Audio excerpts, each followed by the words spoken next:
本日は現在 MLB を揺るがしている野球賭博疑惑についてお届けします。現地でもトップニュースで取り上げ詳細に報道、現地放送を翻訳してお届けいたします。The GM meetings are happening here all week. And in fact, the first image I'm hit with when we walk in last night, travel weary, was Heyman shuffling through the lobby looking for leads with a clipboard and a notebook.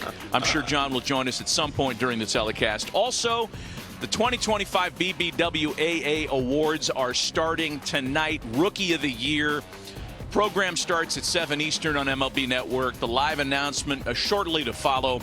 And tonight's show followed by Manager of the Year. The National League will be a little more of a challenge than the American League. I think the American League is a slam dunk. I would agree with you on that, for sure. I mean, Kurtz went off this year. There's more than just the awards week. There's more than GM meetings. The inaugural MLB Open is happening at the end of the week. We're here to cover that. It's airing next week on TNT Turner. Also, the All-MLB Awards this weekend. Harold, Lauren, D-Row, Greg, the whole gang there, and we have so much to get to this week. But we start with some news. JP Morosi, also on the Vegas junket. Good morning, friend. Matt, Harold, great to be here. We want to hit you with the news that we learned of yesterday, and it's pretty serious stuff here, so we want some explanations from you. Let's go to social media for the context on this. This from Jeff Passan. Cleveland Guardians pitchers Emmanuel Clase and Luis Ortiz have been indicted by prosecutors in Brooklyn on a host of charges related to a scheme to rig bets on pitches thrown in MLB games. Ortiz was arrested in Boston earlier today. Clase is not currently in custody. And there are more tweets. This again from Jeff. The 23-page indictment against Clase and Ortiz lays out the alleged scheme for the pitchers to intentionally throw balls so bettors could wager on pitches to be balls or strikes. It started, prosecutors say, as early as May 2023 with Clase and later included Ortiz. Yeah, Ortiz was traded to them last year, so he wasn't even part of the 2023 team. More from Jeff. Prosecutors allege that Ortiz was paid $5 grand for throwing an intentional ball June 15th. Clase given $5,000 for facilitating it. They did it again, according to the indictment, June 27th. Payment for each on that pitch was $7,000 apiece. And finally from Jeff, Cleveland Guardians pitchers Emmanuel Clase and Luis Ortiz face up to 65 years in prison if convicted on all charges, according to the Eastern District of New York, which outlined the case against Clase and Ortiz after indicting them on fraud, conspiracy, and bribery charges. These are very serious charges, carrying with them a very long sentence. We're not just talking about a lifetime ban from baseball here. This is much deeper than that, JP. It is, Matt and Harold, and certainly we're just in the early stages of realizing, I think, in that sense, what the court proceedings will bring. I think the important information there was those indictments were announced yesterday. Again, Ortiz expected to appear in court today, and then Clase obviously is to be determined with regard to that. I think the big picture here is that there is, from an MLB perspective, the MLB investigation was opened last year at the time when initially the Ortiz suspension was announced and then subsequently the Clase suspension. That investigation remains ongoing. It is not a surprise to the extent that the federal prosecutors have subpoena power. They have more tools at their disposal to gather information. So while MLB awaits the closure of their investigation, clearly the federal case is proceeding. And I think on a larger level, and I'm sure we'll get into some of the ramifications thereof, this has to do with one very specific aspect of sports gambling, which is the prop bets. And I think that is something that has come up, whether it's the NBA case or others, to where in two different dimensions here. Number one, when there is a heavy amount of action on one particular prop bet, whether it's above, below, whatever it ends up being, that can get flagged because there is so much data out there as now these are legalized entities. So the information is substantiated. And the second piece of it is, again, there's the larger question of the place of prop bets going forward. I think that's probably the takeaway, Matt, and the discussion about the way that this could be carried forward. Yeah, let's, before we get into anything else, let's go to the MLB statement on this. And this was put out by the league office. MLB contacted federal law enforcement at the outset of its investigation and has fully cooperated throughout the process. We're aware of the indictment and today's arrest, and our investigation is ongoing. There is a lot online about this. There's, there are people trying to kind of piece together video of the dates in question and the pitches in question. Harold, you know, I think one of the questions that needs to be asked here is from the perspective of the Cleveland Guardians. You know, the team is now going to be without two, certainly one really important piece. And there was rumor that Clase was going to be dealt at the deadline last year. That could have brought a nice haul for them. What from their perspective would you want to know? Well, they've already dealt with it. You know, that's the one thing that because of the trade deadline, and this did happen during the season, they've already moved forward. And most clubs have a lot more information than we do. So I'm sure they were already planning on all this. They knew the indictments were coming.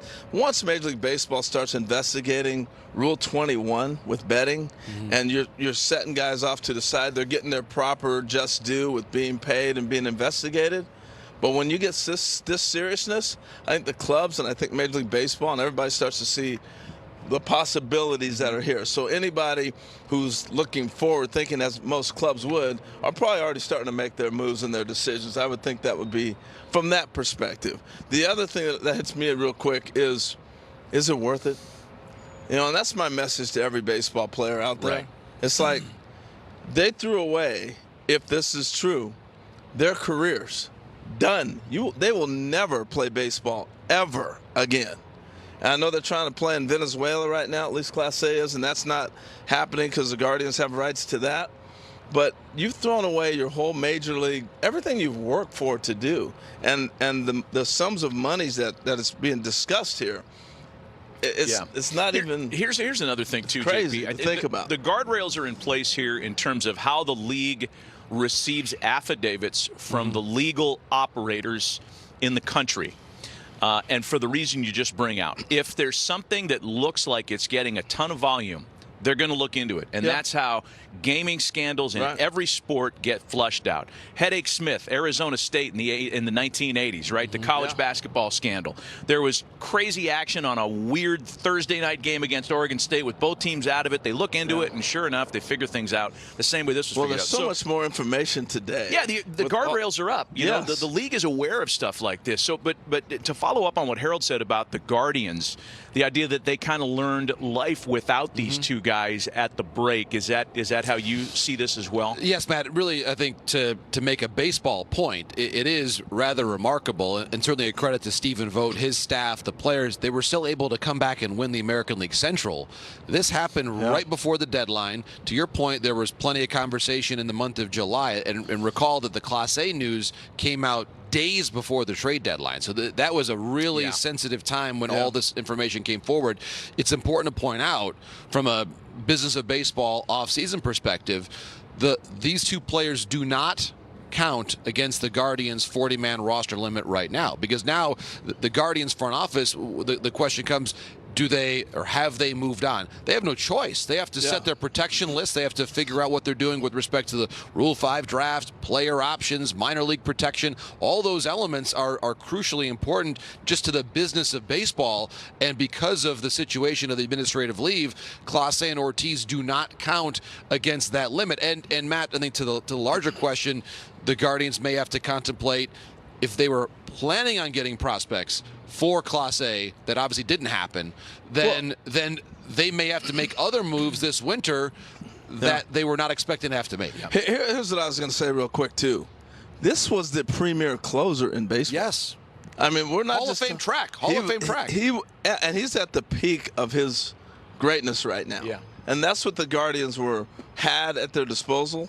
And if they were to trade him, you get that kind of return. But if they were going to use him, he's a guy that was able to lead you to a run that could possibly get a team like this to the World Series. The thing that hits hard is a small market club like the Guardians. You do your work, you get your guys, and you cannot miss when you don't have the money or the resources that can all of a sudden cover this up. You can't miss. That's why it hurts and stings so deep with them. And regarding his claim that he is innocent of whatever charges are out there, and there are a lot of them, there is a statement from his attorney. Emmanuel Clase has devoted his life to baseball and doing everything in his power to help his team win. Emmanuel is innocent of all charges and looks forward to clearing his name in court. So it remains to be seen where this lands. Yeah. It's fascinating, disturbing, insert your own word there, and we'll certainly stay on this. JP, thanks, man. Thanks, Matt.